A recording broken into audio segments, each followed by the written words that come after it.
Go. Good evening, everybody, and welcome along to Cannon Chatter TV with me, Stephen, and as always, I'm joined by G. And tonight we are also joined by another Arsenal fan, Damien. Welcome along, Damien. Good to have you with us. Thank you. Good evening, Steve. How you doing? Good evening. Okay, so tonight we want to obviously have a look at tomorrow night's game against Liverpool, and we also have a few other topics to cover off first. So we do have quite a bit to get through. So with that said, I think we'll roll the intro and get started. Arsenal have gone through an entire league campaign without losing. The first time it's happened.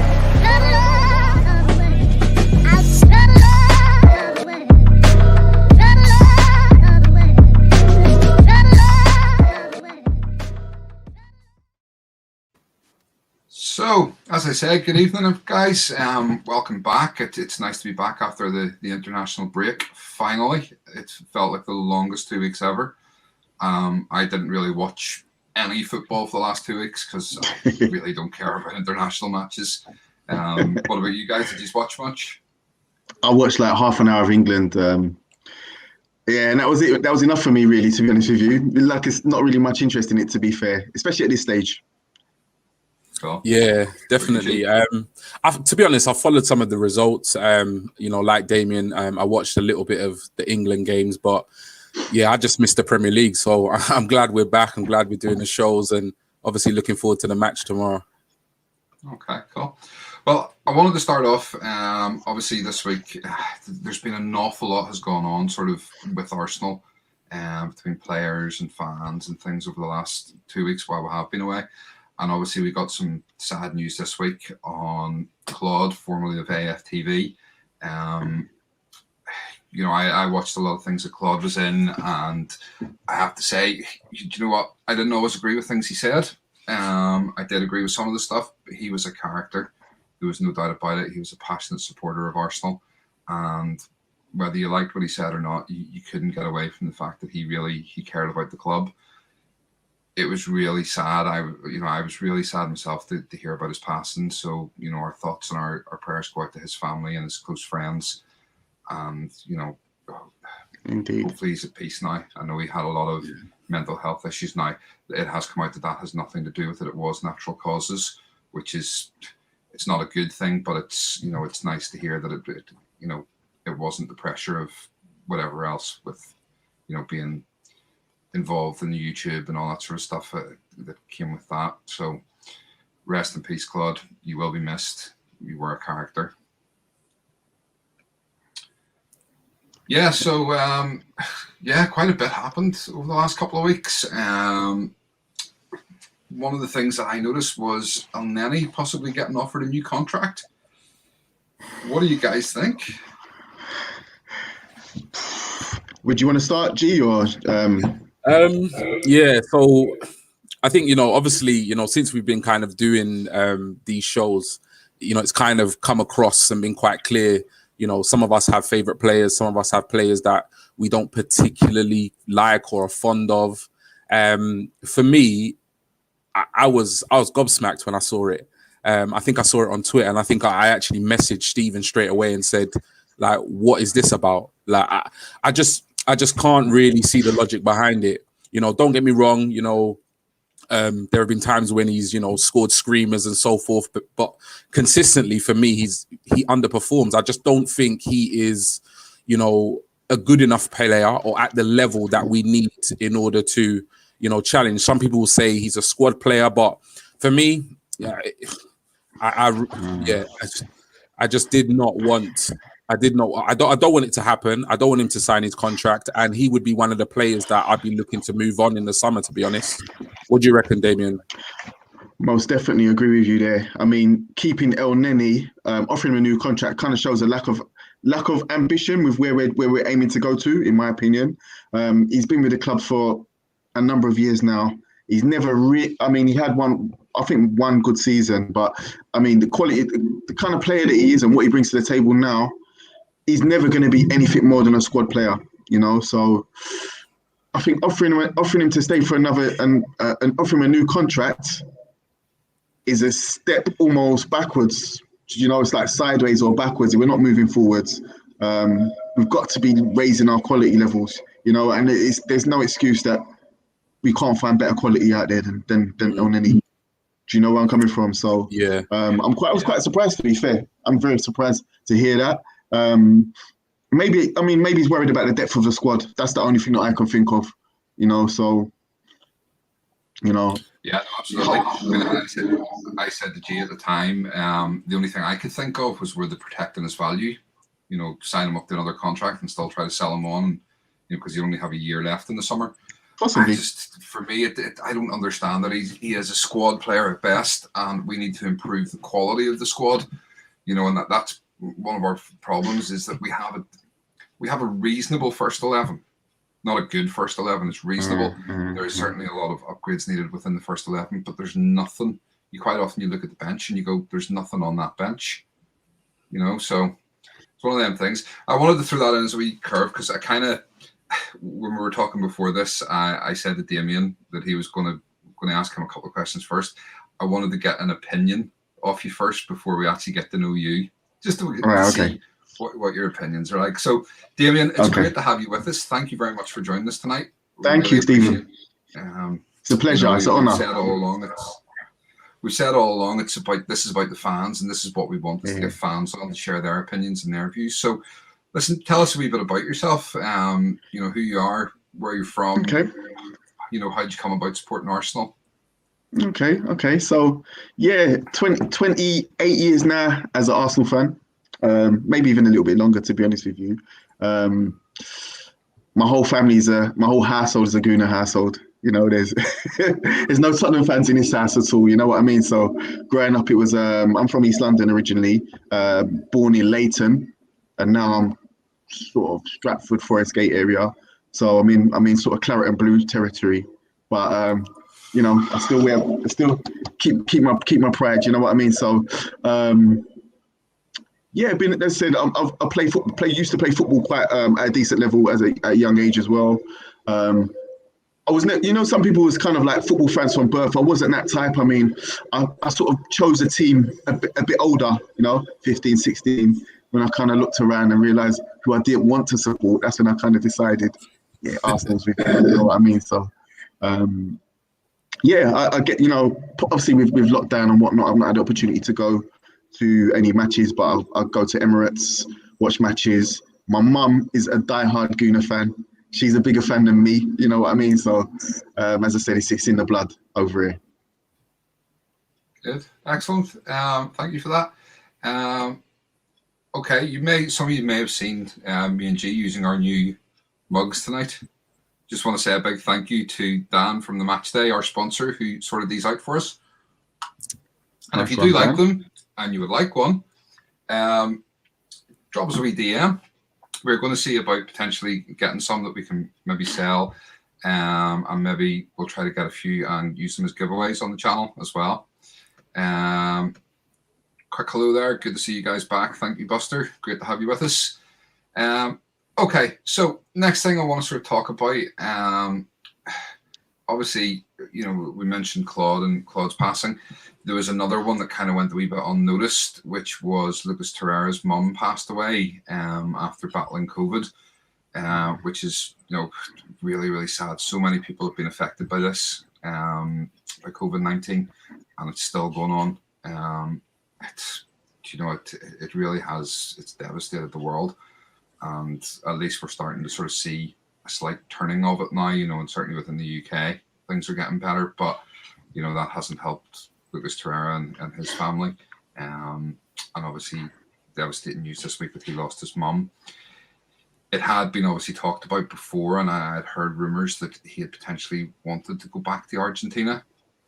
And it's now since come out again that he has said, he would love now to go back to Boca Juniors and be close to his family since the passing of his mum. Boca Juniors can't afford Lucas Torreira. Their largest transfer they've ever paid is just a little over £10 million. They couldn't afford the sort of money that we're going to be looking for.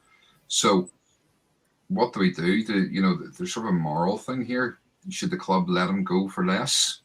Should we, stand fast and say, no, you can go, but you've got to go to whoever pays you the most or pays us the most money? So if that's going to Italy or going to Spain, that's where we're going to sell you to. Damien, what do you think? Yeah, I mean, it's up. Do you know what? First of all, like RIP to Lucas Torreira's mother. Very, very tragic situation, really. You know, it's been affecting all of us at the moment, this COVID situation, and especially it touches home. You know, with deaths, especially a close family. You know, his mother. You know, so I feel for the guy. I feel he's in a very difficult situation now. He's kind of in no man's land, really. He's at Atletico Madrid, where he doesn't want to be either. He doesn't want to come back to Arsenal. You know, the money from an Arsenal standpoint, business is, you know, there's business and there's, you know, you can't expect them to be totally, obviously, you know, have some compassion, but business is business. Then you can't expect them to lose millions. You know, we have to be realistic about how things work. So I'm hoping that they can come to some kind of compromise, whether it's a loan deal with a possibility to purchase, or, you know, work some kind of agreement where pay as you play, or a swap deal, possibly even with one of their players, maybe as an option. But I think, you know, working together to find a solution, because there's no point keeping a player that doesn't want to be here. His heart won't be in it. It's going to be detrimental. It's detrimental to all involved. So let's see if we can get a solution and do the right thing. G, what's your thoughts? Yeah, so just kind of want to echo what Damien said. So, you know, massive condolences, you know, to Lucas Torreira. It's a really kind of horrible situation. It's affected so many people, you know, globally. But I have to agree with Damien on this one. When I first saw the story, I was a bit conflicted, because I'm very much of the kind of, you know, idea that although these guys are footballers and they play for the team that we support, they are human beings. And I think a lot of the time as fans, we tend to just see them as kind of, you know, commodities, just these objects or these things that play for the team that we support. So I would like, you know, as Damien said, for there to be like a compromise, for, you know, a resolution where all parties are happy. But nevertheless, you know, Arsenal is a business. You know, it's Arsenal PLC. You know, particularly now with the kind of COVID situation where, you know, we've not had fans in the stadium and so forth. Like, you know, clubs have lost, you know, untold amounts of money, you know, due to this whole COVID situation. So it's a difficult one. Apart, you know, my heart would say, you know, let him go to Boca Juniors. But then my head is saying, look, you know, we need money because we need to strengthen our squad. And it's quite clear that Torreira is not going to be part of the squad moving forward. So we need to sell him to the highest bidder. But at the end of the day, you have a player and a player's agent that is going to be looking for a move to Boca Juniors where he wants to play. So as Damien said, something has to give. The only thing I thought that could possibly work is, I know there have been some great players to come out of Boca Juniors. Yeah. And I'm not saying we should take advantage of this situation, but at the end of the day, it is business. And I just think to myself, if they can't cough up, you know, the 20-30 million that you know, we're looking for Torreira, because let's face it, you know, he settled in. He looked as though he was going to be a first team player for years to come. And then the change of manager and so forth, he kind of went out the team. Now he's kind of, you know, Atletico Madrid, not really doing much, but he's a top player. He's got years ahead of him, and he'll come with a big valuation. So for me, I'm thinking, take him on the cheap, but then we need to get some kind of contractual agreement where we kind of have like first refusal to a lot of their kind of young prospects coming up through the youth ranks. For me, that's the only way I would see a possible move to Boca Juniors, because we can't be selling him to Boca Juniors for no 5-6 million. He's a £30 million midfielder. So it's going to be a tough one, but let's hope that, you know, it's resolved in the best possible way. Okay, good stuff. Right, want to have a wee bit of fun rather than just the normal sort of review or preview of the game and looking at our predicted lineups and stuff. So I thought we'd have a wee bit of fun. I have a few pictures for you to guess the player. Oh, here we go. And these have come courtesy. Do you know what? I'm so disorganized. I meant to write this down. This has come courtesy of a guy on Twitter who I was interacting with a wee bit over the international break. He had started doing a couple of quizzes and did a few of these sorts of things. And I asked him, could he do us up a few and send them through to me? And he is Gunnar-D at Gunnerd, Gunnerd15, Gunnerd15. He is from South Africa and hopefully is watching tonight. Nice one. And if he is, thank you very much for this. So yeah, this should be a bit of fun. Just while I'm loading them up, quick one, what did you make of Aubameyang's new haircut? Oh gosh. You know what? I just saw that. The thing is, I was actually thinking about the question without looking at the image, and then I realized what you did. Damn. That's quality. That's quality. Oh, that's quality. Oh my gosh. You know what? Even though the haircut, even though the hairstyle is bad, I must say it's slightly better than that one. Slightly better, in my opinion. Not much. Okay. Oh mate, I think he's a bit grown for them kind of hairstyles now. I don't know, like. Man's 31, like, you know. Yeah, come on, man. there you go. Oh dear. He's just having fun with it. I just thought it was Jorginho. That's just his character, though. You know, Aubameyang, he's just like, he just seems to have fun with it. He's the showman, isn't he? Yeah. He's the showman. Yeah. Do you know what I mean? Right. Okay. So, anybody who's watching live at the minute, please feel free to jump in. I'm going to bring the chat box up so I can see it. Here we go. Chris, see you, Chris. His haircut is terrible. His haircut is terrible. It is. Yeah. Okay. So, anybody watching live, feel free to join in and see if you can guess who these players are. Boys, for you, just shout it out. Okay. Just shout it out. Since Travis being an Arsenal player. Right, you ready? Here's the first one. Who is this player?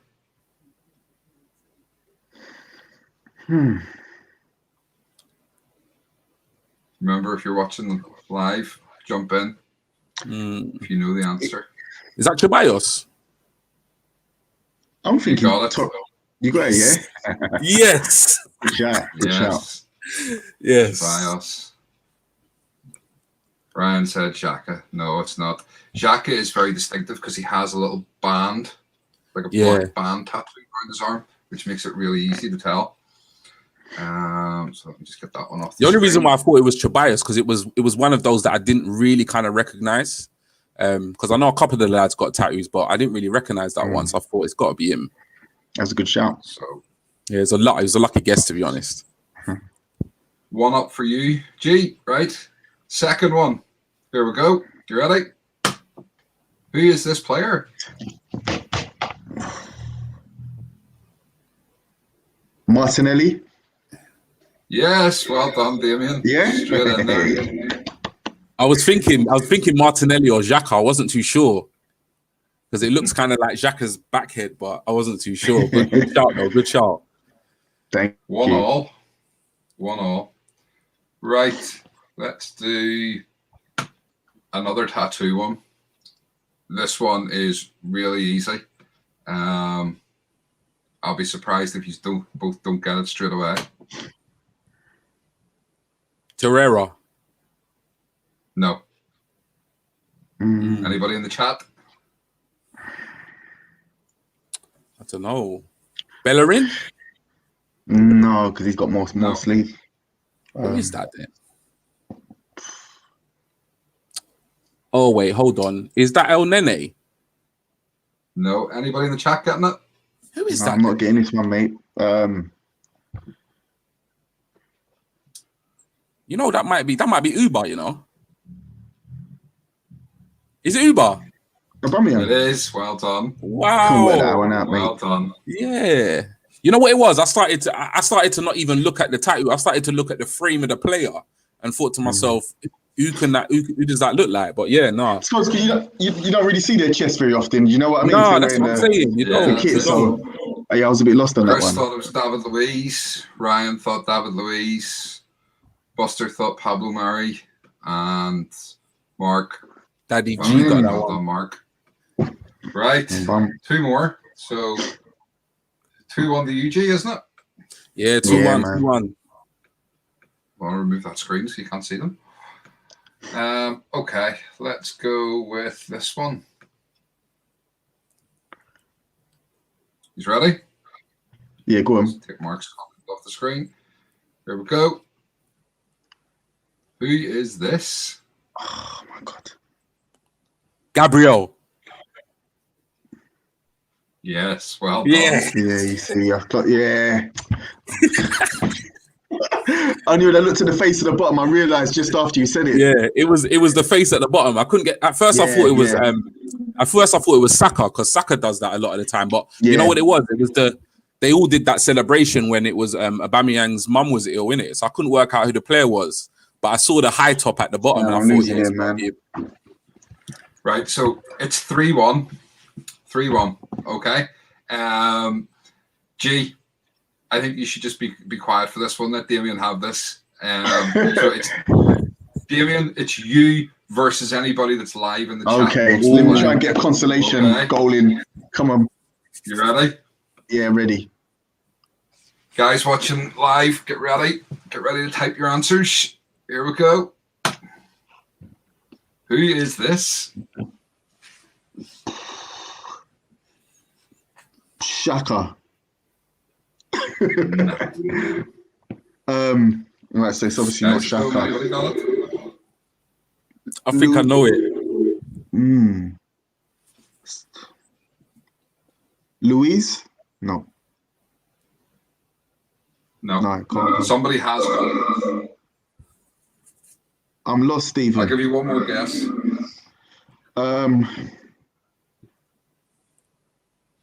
Shaka, not Louise.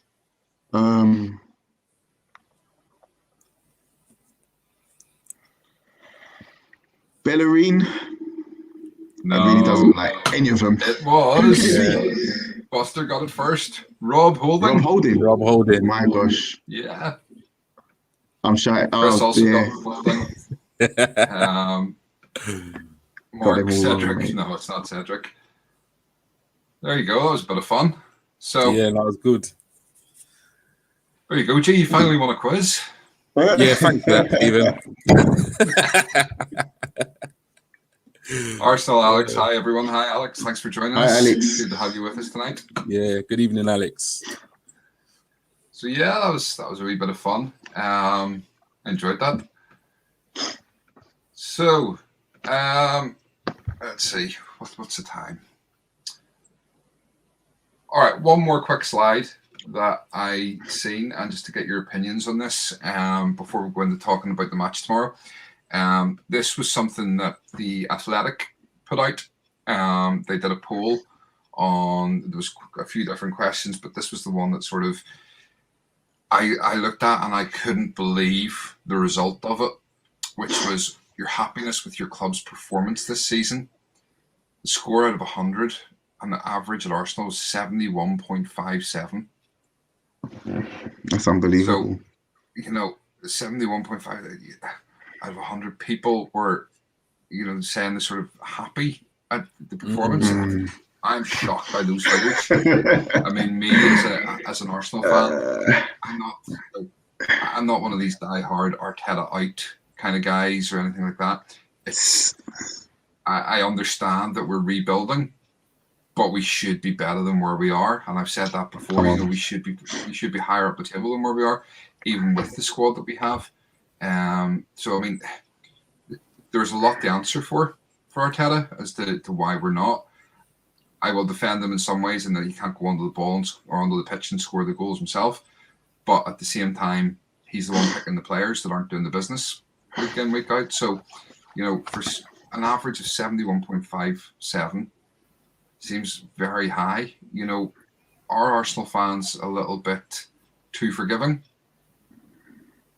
What are your Either that, Stephen, or the expectations are too low from what I'm looking at there, because I can't see how 71% of people can be happy with where we're sitting in the season. I just cannot see it. No, I'm sorry. No. J, Yeah, for me, it's you know what it is. It's one of those things where it's like, if you were to ask me this question, obviously I'm not happy with the, you know, we it's no secret, you know, the three of us are sitting here and we're looking at that. And when you first put that on the screen, I was a bit like, you know, my eyes were wide open. It's like my jaw hit the floor because I don't understand. It'd be interesting to know how many people actually voted, but even so, you would just think like Arsenal fans in general would not be happy, and that doesn't mean that we are Arteta out. You know, that doesn't mean that we haven't seen signs of progress or that we're not, or that we're moving in, or that we're not moving in the right direction. But yeah, that's kind of mind blowing for me, because that's telling me that, you know, you're happy to be 10th place, 11th place, you know, playing out of Europe, you know, at times not scoring enough goals, losing games in winning positions. Yeah, that's crazy. You know, that's absolutely crazy. And I think Damien hit the nail on the head where he said, you know, either you said, you know, are Arsenal fans, you know, too forgiving, but I think it's more of a expectations are just becoming too low. Yeah, definitely, man. Yeah. Definitely. I mean, for me, I mean, if you look at that, you know, Liverpool 46.46, Spurs 41.23, and where are they? They're sitting just outside the top four. Yeah. Yet they're now saying that no, that's not good enough. So why are we accepting 9th, 10th place? As I say, I'm not sitting here going, oh, Arteta out or anything like that. That's not what I'm trying to get at. I'm just saying that we shouldn't be sitting accepting, you know, yes, it's a transition season, and yes, you know, we're transitioning from where we've been, but it's not good enough. Yeah. And we shouldn't be accepting it. You know, there should be more pressure put on the players from the fans. And I think it's hard because you know, there's no fans in the ground, but you know, we can't be accepting of this, you know, standard. We have to want more for our club. You know, I've said before, for me, any season where we don't win a trophy is a disappointing season. You know, people have said about, you know, we'll talk about this very briefly. People have sort of said, you know, you hear the Arteta out people, and it's, you know, because we're in 9th and 10th that, you know, Arteta has to go. Yeah, it's understandable. There has been improvements, but no other manager is going to do anything better. I agree. But I agree. We can't then turn around and go, well, it's acceptable because of that. It's not acceptable. And there still has to be questions asked as to why are we underperforming so badly? You know, is it the players? Is it the manager? What really is going on? There's something not right here, and it needs to improve. There needs to be a mentality shift. You know, all high-performing teams, regardless of football, any industry you're in, is down to the drive of the team, the unit. You know, that kind of winning belief. And I find sometimes you can see it in them. Sometimes they enter a game and from the beginning, they don't want to be there. It's like they don't believe in themselves. They've got the ability to beat other teams. And until we get that shift and clear that, you know, we're always going to have this problem. No matter who we're going to sign, we're going to go in half-hearted, not with the, you know, the real winning mentality, you know, and that's kind of what Arteta's got to, one of the biggest issues he's got to really drill into the team is that winning mentality. Yeah. You know, at times we've showed it. We've pulled back, like recently against West Ham, when, you know, 3 down, we managed to pull back to 3-3, but we shouldn't be 3 down, you know, so it's like... Absolutely. Yeah. That's it. You know. All right. Well, I just wanted to show you that slide very quickly. So I think it's time to get on to the topic for what we're really here for, which is, you know, tomorrow night's game. This game was originally scheduled for Sunday and was moved to tomorrow night because obviously Liverpool have got Real Madrid on Tuesday evening, I believe, in the Champions League quarterfinal. So a big game for them coming up, which means obviously they may have a changed team. Sorry, quick comment there from Chris. I think the only real positives is who we cleared out in January, but that needs to be built on in the summer. If it's the same 30 mil budget for players as before, there's no point. Yeah, fair enough. So, okay. Yes, I was saying that the match has been rescheduled. The fact that they have Real Madrid on Tuesday night and we don't play again until Thursday may affect their choice of team. Liverpool are not the same team as they were last season, so hopefully we've got a chance to get a result against them. We really desperately need it. So with that said, Damien, we'll let you go first. Do you want to talk us through your predictions? Yes. Okay, so this is my squad for Saturday's game against Liverpool. Starting from the back, Leno in goal, who's obviously the standard goalkeeper for now. Tierney on the left, Gabriel, Luis as centre back, and Bellerin on the right. Well, just Xhaka. before going further, sorry, Damien, just before going further, we do know now, obviously, that David Luiz is out injured. So he won't be playing. So you've got an opportunity there. Do you want to substitute someone in for him?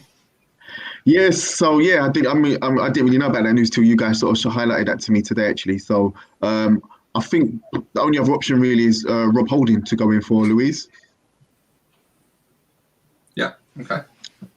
And I say that with a heavy heart, to be honest with you. It's not my, it's not what I would, not an ideal situation, but we work with what we got to work with at the end of the day. So let's just hope Holding comes in with a fresh spring in his step. He's been rested and he should be hopefully eager to put in a good performance. So yeah, we'll throw Rob Holding in there instead of Luiz. In the centre, Partey, and is to my knowledge Xhaka possibly out as well. Xhaka is it'll be a late fitness test. I think he didn't train today. He was feeling unwell, so they'll assess him tomorrow. Okay. If Xhaka doesn't play, who would you put in there? Well, unfortunately, again, El Nene has to be the only person I can really see. For me, sitting in there, reason why I sell El Nene is I don't fancy Ceballos as a starter. I think positionally, he's got his flaws, and I just don't think he's the right kind of sort of strong centre midfield player we would need against a team like Liverpool. So we'll go with El Nene. Odegaard as the attacking midfielder. He's been on phenomenal form, so let's see what he can bring from an attacking perspective. Abba on the left, Pepe on the right, and Lacazette in the centre. Okay. Why have you gone for Pepe over the likes of Saka? Well, Saka's injured at the moment. Okay. So, he would always be my first choice, having a fantastic season. Our star player, let's be truthful, But yeah, in his absence, most definitely Pepe over Willian any day of the week. Yeah, so let's see what he brings. I think a big game like this, he might turn up. Cause them a bit of problems. Aubameyang, I prefer to see him out wide, get a bit more touches on the ball, can create a little bit more. In the centre, the guy's just non-existent. So let's get Lacazette in there. He's a strong guy, consistent, been on form this season. We need our guns on. We need all our guns blazing. So for me, that's pretty much our strongest attacking trio we have at our disposal right now.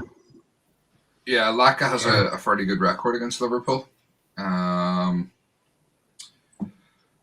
Pepe thing, just on that, I mean, obviously Saka has been training, and I think he was training with the first team today. And the talk is that it will be a late fitness test. We'll see. If he came through the fitness test, would you play him over Pepe, or do you still think would you play Pepe and not take the risk with Saka because we're going to need him for the rest of the season? To be honest with you, if he's just coming back from an injury, it depends. The level of it. I wouldn't risk him. To be honest with you. Maybe bring him on late into the game. He's a young player. We have to protect him a little bit as well. There is this kind of thing where we feel we need to get our players, the best players on the pitch, but we have to also think long term.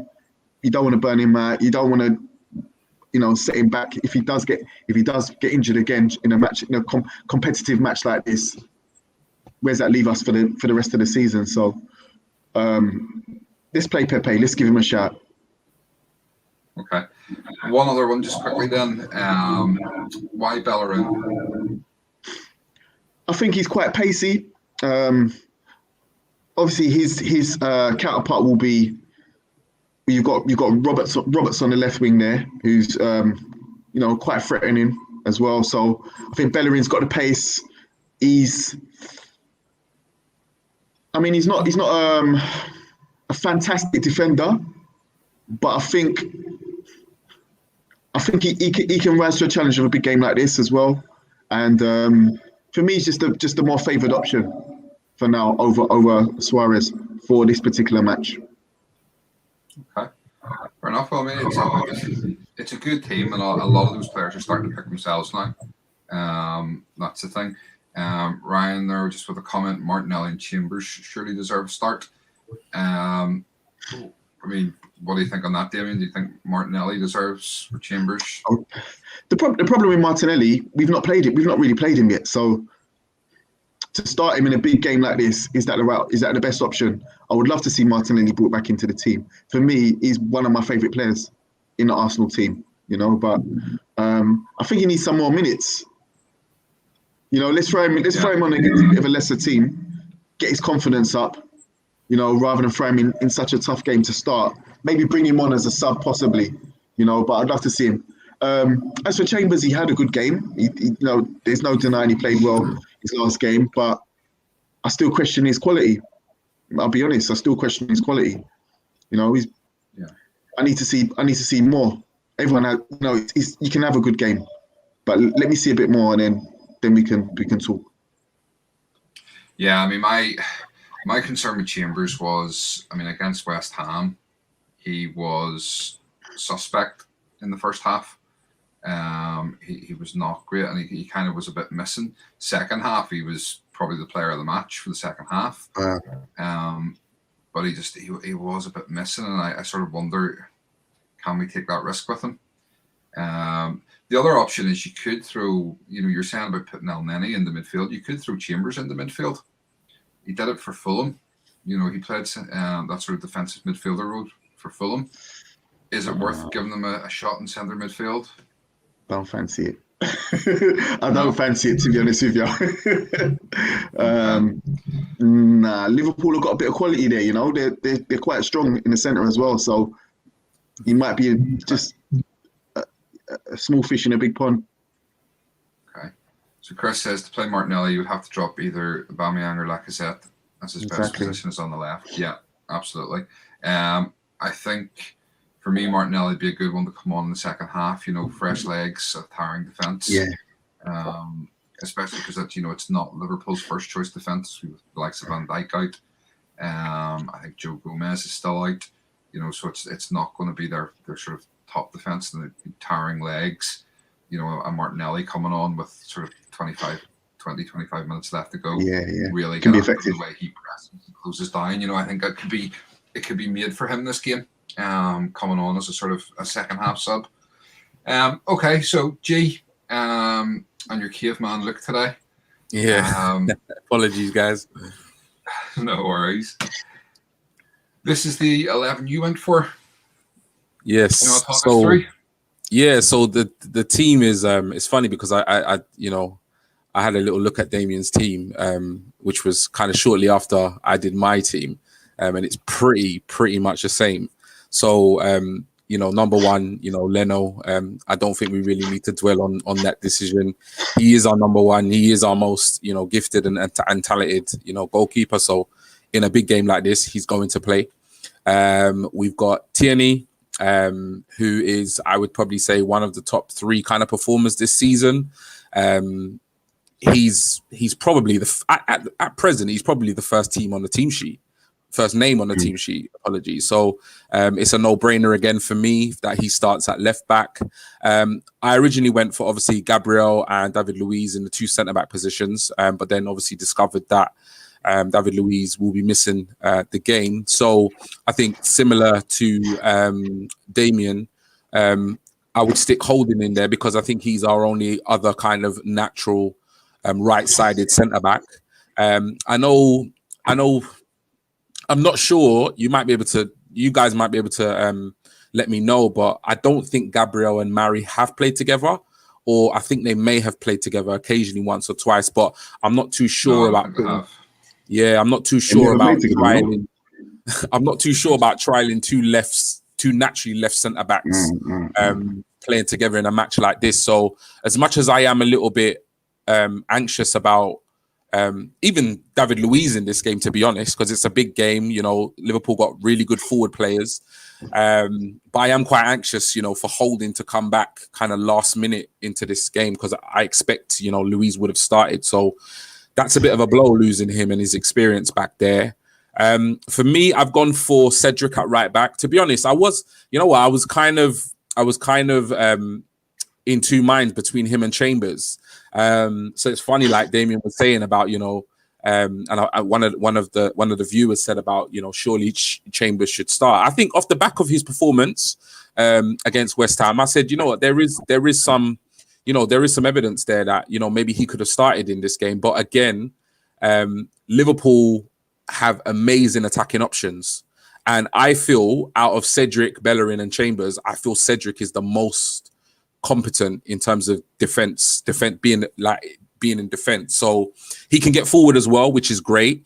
Maybe not as effective, maybe as some of the other options, but I think he's solid. I think he's the most solid out of the three defensively, and I think whoever plays in the wing back positions are going to have to they're going to have to play well, because you're going to have the likes of Mane, Salah, Robertson, and you know, these players overlapping you, running at you. So they're gonna need to have strong games. So that's my back four and goalie. In midfield, we have to play Partey. You know, we have to play Thomas. He is our most gifted central midfielder, you know, by a mile, to be honest, in that position.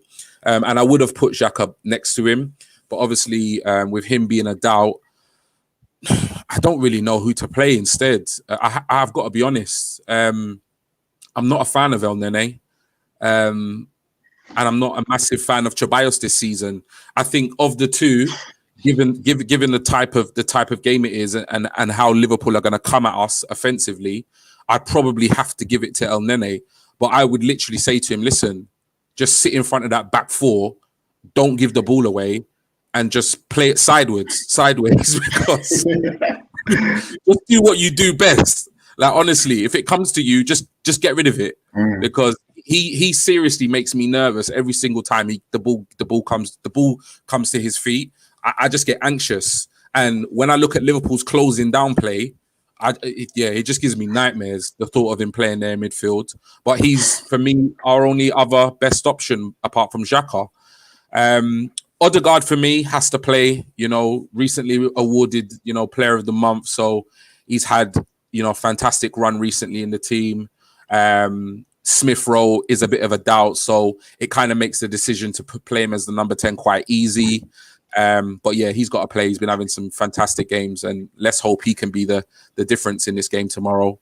Aubameyang on the left. I was tempted to play Martinelli, but I agree with Damien in that he's not had enough minutes. I don't think we can really legitimize just throwing him into this match against Liverpool. A game of this magnitude, 3 points is vital for any kind of higher league position. So Aubameyang is better on the left, and so I'd play him on the left.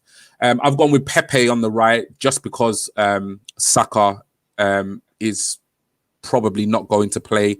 And even though he has been training, and even though he might pass a late fitness test, I agree with both of you in that I just wouldn't risk him.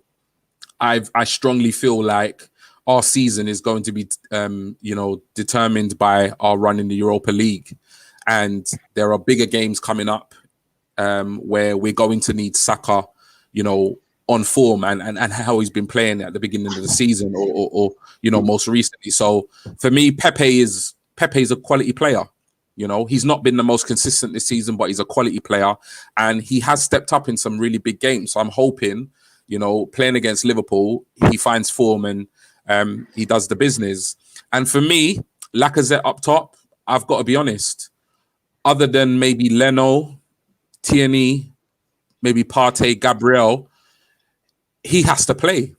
I would put him in my team over Aubameyang at the moment. if it was a case of who do you play in the middle, for me it has to be Lacazette. He's been the most consistent. Even when he doesn't score, he plays well. He holds up the ball well. He brings in the other players, and he just gives everything. Even when you think, you know what, he's missed the glaring opportunity, his head doesn't drop. You know, he kind of just gets on with it, and he kind of just, you know, does what we need him to do. So I think in a game like this, I think, yeah, he's the number 9, and I think he should play, and hopefully he scores. So yeah, that's my team.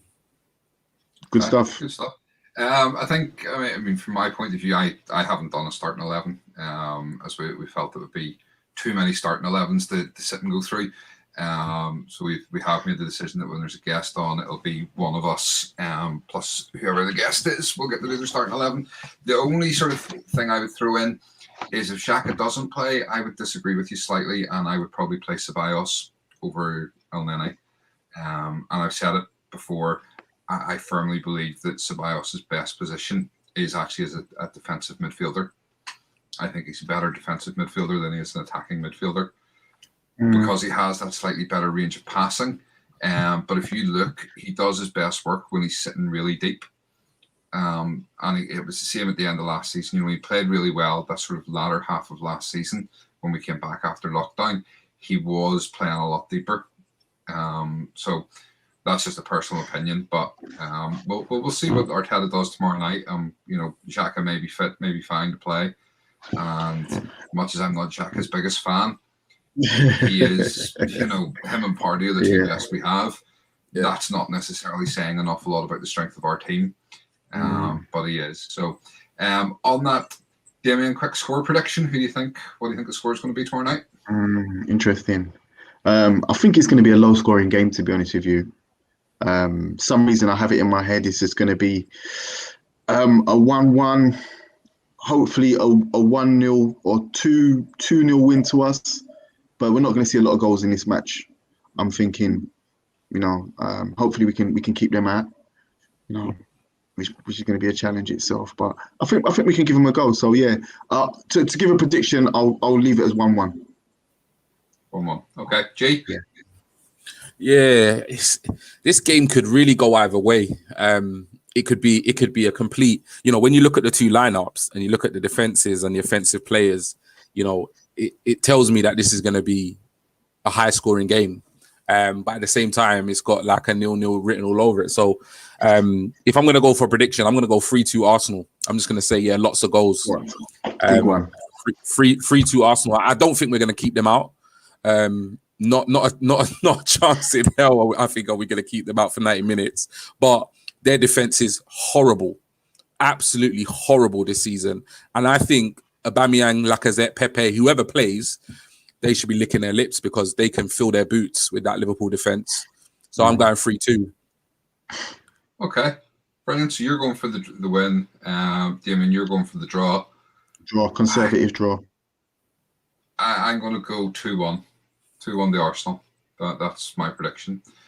Okay, thank you for that. You guys at home, if you just want to drop your predictions in, if you have any questions, drop them in now. We'll come back to them in a couple of minutes. Just want to say thank you for everybody that is watching. If you're watching live, thank you for joining us live. If you're watching this later on or tomorrow or the next day or whatever it should be, thank you for taking the time to watch it. Make sure you hit that subscribe button and turn on notifications, like the videos. It all helps. It helps get the algorithm and helps push our content out to more people and gets more people involved. One sort of Ryan coming in there, 3-1. Let's see. Oh, there we go. Chris, 1-1. Buster, 1-0. Excellent. Leno penalty save. Leno. Yeah. You know what? There's a strong chance they will get a penalty. Let's face it. With Mr. Salah. I don't know. I mean, Luis isn't playing, so maybe not. You know. Oh, but it's Salah, isn't it? Mr. Salah. Yeah. Oh yeah. I don't know if we've got time just to drop on this, Stephen. Just briefly. Yeah. I just wanted to hear you lot's opinions on Leno as a keeper. Can I just throw that in quickly? What do you make of him? Okay, so Leno is a keeper. I think he started off the season well. I think he's dropped off. The last few games he's been a bit suspect. I'd almost give Matt Ryan a chance. It's a strange one. I was always a Martinez fan, and I kind of questioned you knew one of them was going over the summer. You knew one of the two had to leave. And for me, I probably would have said Leno, but then Leno had a good start to the season. But then equally Martinez had a great start to the season at Villa. But again, he has also dropped off a bit. So it's hard to know. I don't think Leno's the world-class keeper that we thought he was. And I think it is a position that maybe not this summer, but certainly the summer after. I think it's a position we need to look at strengthening. I don't know that long term, if we truly want to be successful and win league titles, win Champions Leagues and stuff like that, I don't genuinely think that Leno's the keeper to get us there. And that's just a personal opinion. I agree with you, and I understand that. It's a good point. Yeah. So for me, you know what it is like. I'm not going to sit here and say that I thought Martinez was the answer, because I didn't. At the same time, what I actually like about Martinez over Leno, and that's taking nothing away from Leno being a good goalie, is that Martinez just seems to do the basics right. So in terms of just like, your simple saves, your distribution, coming out to crosses, he just seems to make better decisions in key moments of the game. That's where I preferred Martinez. I felt like the Arsenal defense was a lot calmer, and I feel like he had a more commanding presence than Leno does. What I think edges it for a lot of people with Leno is that he may make a mistake. He might come out and flap across, but then he'll make an exceptionally phenomenal save, fingertips, from the top corner. And I think that's what kind of grabs the headlines for a lot of Arsenal fans. He is, on his day, a phenomenal goalie. He makes extraordinarily good saves, but for me, he's not commanding enough, and he just doesn't do the basics right consistently enough. Like picking the right pass to the defenders. Sometimes the ball will go through him, but then again, like I say, he'll leap 6 feet in the air and tip it over the bar. So I agree with Stephen and yourself. Well, I don't really know what your opinion is yet, but I agree with Stephen. I don't think he is the world-class goalie that a lot of Arsenal fans think he is, or what we thought we were buying. But right now, he probably is our best goalie.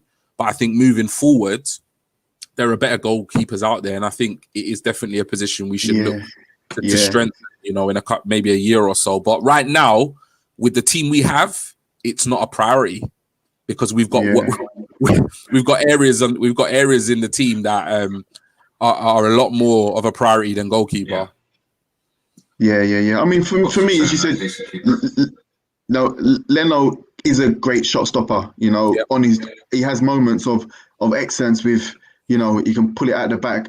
But I think his composure under pressure is very poor. His decision making and his distribution is really bad for the team. It's one of our biggest negatives, if you ask me. The amount of goals we've given away purely by bad decisions. Him sharing it with players in the 6-yard box. Simple, just the basics, clear it. Terrible, So for me, I think Leno is a problem. I'm going to be totally honest. It's a problem. I don't know whether it comes down to the coaching staff or Arteta's giving him the kind of directions what to do, but the decision making is terrible. And I think it's moving forward, we're never going to really progress very well with a keeper who distributes so dangerously at the back. Yeah, I think there was something came out a few weeks ago about that he didn't really get on with the goalkeeping coach, and the one that Guy Woodland, is it, who is the father of one of the Newcastle goalkeepers, who's one of our coaches, was leaving at the end of the season, and he was the one that Leno got on with. Right. And not, is it Inca possibly? I can't remember the name off the top of my head. Who doesn't get on with is staying. So, there's obviously something not right there. But I think, I mean, as I said, long term, I don't think that is the solution. I do think we need to look at improving. I'm sort of conscious of time here. There's one last quick topic, and I want to give this one to you, Damien, because this is something we've touched on a couple of times, and we spoke quite in depth at the start of our last show about racism in football and sport. And obviously this week, Thierry Henry made the decision to take himself off Twitter and off any sort of social media until stronger procedures are put in place for how it's monitored and how, you know, the sign-up process and things like that, so that people can't hide behind a profile pic of like a famous footballer or whatever it should be. You know, they can't give abuse without it being caught. What is your take? Obviously, me and G have had many in-depth conversations on racism in sport. And obviously it's something that we've experienced ourselves in different formats. So this is your opportunity. What do you think? What's your opinion? Yeah, I mean, it's obviously, you know, it's a sad situation that this is still happening and it's not been resolved. That people are even still going to these kind of levels, you know. But I think that Instagram, Twitter, these kind of companies, there's things they can put in their algorithms, and, you know, to prevent people posting certain racist comments. It's not that difficult to create this kind of software. You know, for example, if you post something to do with anti-vaccine of COVID, a fact checker will pop up, you know, to say it's not true. So it's quite evident they could do it, you know. But for whatever reason, as you said, the priority's not been put into that. I think Henry leaving social media, he's just making a stand. You know, it's how he feels to highlight the issue that more needs to be resolved. There are things they can do. You know, these people, you can ban them from their IP address, from their phones. They have to invest in the technology to get it done. And I think with things, you have to. Unfortunately, where things you've got, there's only things only get done when you react, when you push, when people protest, when unified, everyone goes together. You get a few of the big names of big stars who start closing their accounts, then things will get done. So that's just unfortunate where things is, you know. So if he wants to make a stand, I'm all for it. Excellent, thank you. All right, well, we're getting on we've been on nearly an hour, so I think it's time to maybe wrap things up. If you guys have any last questions, any last comments, drop them in the chat now. We'll come back to them in a wee sec. I can see G's gearing himself up here, getting ready for his he knows what's coming. So yeah. G, you want to take it away? Give us those socials. No problem. So yeah, thank you guys for tuning in and watching. You know, whether you're watching the live or you're watching this on catch up, I might say. But you can follow us on our socials. So with Facebook, which is Cannon Chatter, and Instagram, which is @Cannon_Chatter. You can also follow us on Twitch, which is Cannon Chatter. And you can also follow us on Twitter, which is @Cannon Chatter. We also have our own kind of personal football related Twitter accounts. Steven's account is @SB Cannon Chatter, and my account is @GTalksArsenal. Please make sure, you do subscribe, you turn on those notifications, and you do hit that like button. Massively appreciate, all the love and support that we've had so far. With regards, subscribes, views, people dropping us DMs, interacting with us on Twitter and our socials. Massively appreciate it. And we just kind of look forward to your continued support as we move forward and we grow as a platform. So yeah, if you enjoy it, I think one thing that we've kind of said on previous shows as well, there's nothing more powerful than word of mouth. So, have conversations with, your fellow Gooners, your fellow, Arsenal compatriots, tell them about us, introduce them to us, get them to watch the videos, and yeah, just help us grow. So thank you. Damien, do you want any shout outs or do you want to promote your own Twitter or any social medias of your own that you want to mention? No promotion from my end, really, to be fair. I'm cool. Like I said, anybody that's tuning in, please subscribe to the channel. It's a great podcast, a great platform. It's growing. So interested to hear of fans from all over the world as well. I'm interested. I saw a message from South Africa. So yeah, it's great to hear Gooners worldwide. So let's hear where you're from, interact, join in on the fun, and hopefully we can have a bit of fun moving forward. Football's about fun and entertainment, and we got to create that for ourselves. Because as I said, it's been a lockdown period, and we got to make the most of it. Yeah. Okay. Right. Last couple of comments then. Chris, for me, Henri is right. If you copyrighted things, it's removed almost instantly. So why can't the same be done for racist accounts?